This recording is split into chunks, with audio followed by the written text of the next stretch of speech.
Philip。嚟到咧2026年嘅7月啦，咁樣咧我哋啱啱咧出咗多倫多地產管理局2026年6月嘅數據啦，咁我哋又同大家睇一睇啦。呢個咧係多倫多地產管理局2026年6月嘅數據啦，咁樣咧銷售數字就比舊年咧已經有回升啦，而家嚟到6770宗啦，舊年咧係6191宗嘅啫。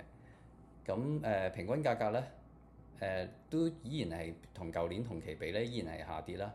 咁就嚟到1058000啦，舊年係1161000啦。咁至於分區嘅價格啦，咁我放大少少俾大家睇下先。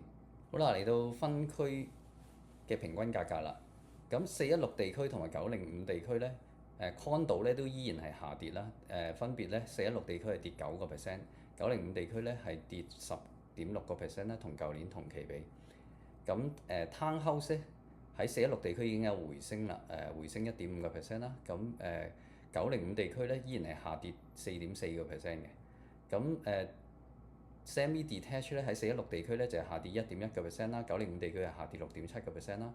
detached 咧亦都係有輕微嘅回升啦，416地區咧係有0.3% 嘅回升啦，905地區咧係都依然係下跌2.2%啦。咁我哋咧亦都睇一睇我做俾大家睇嘅月份嘅分區價格嘅圖表啦。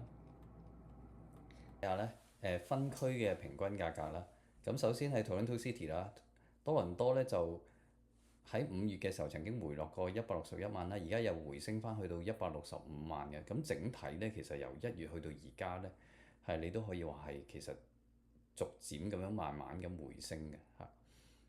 咁去到 Richmond Hill 啦，Richmond Hill 咧亦都持續3個月咧，喺4月、5月、6月咧就而家已經升到169萬啦，平均價格嚇係由161萬喺4月嘅時候升上嚟啦。跟住係 Markham 啦，Markham 咧就喺5月嘅時候咧曾經跌過少少，落到去154萬啦。跟住而家亦都已經回升翻，升穿咗去到160萬啦，喺今年以嚟嘅高位嚟嘅。咁 Aurora 咧喺5月同埋6月咧去到6月嘅時候咧已經回升翻去到142萬啦，平均價格。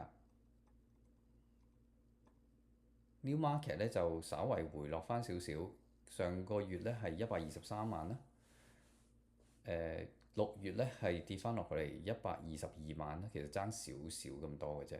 咁其實咧整體嚟講咧，喺6月份啦，即係嚟翻而家夏天咧7月份啊6月份咧，其實已經咧有好多朋友咧已經出翻嚟咧係睇屋啦嚇。我哋即係團隊亦都好忙係接住咁樣 open house 啦，咁亦都有好多人嚟參觀嘅。咁亦都見到有好多買家咧，其實亦都係比之前咧積極咗好多啦。咁去搜尋翻自己心儀嘅房屋啦。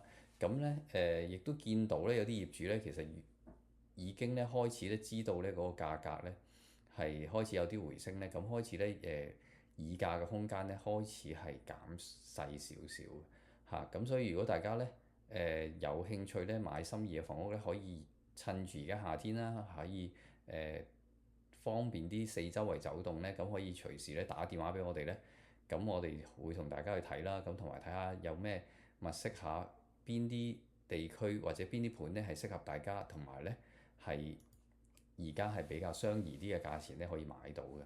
咁希望大家可以買到喺呢個而家仲係一個低位嘅時間咧，係可以買到自己心儀嘅房屋啦。我係 Philip，多謝大家收睇，下次再見，拜拜。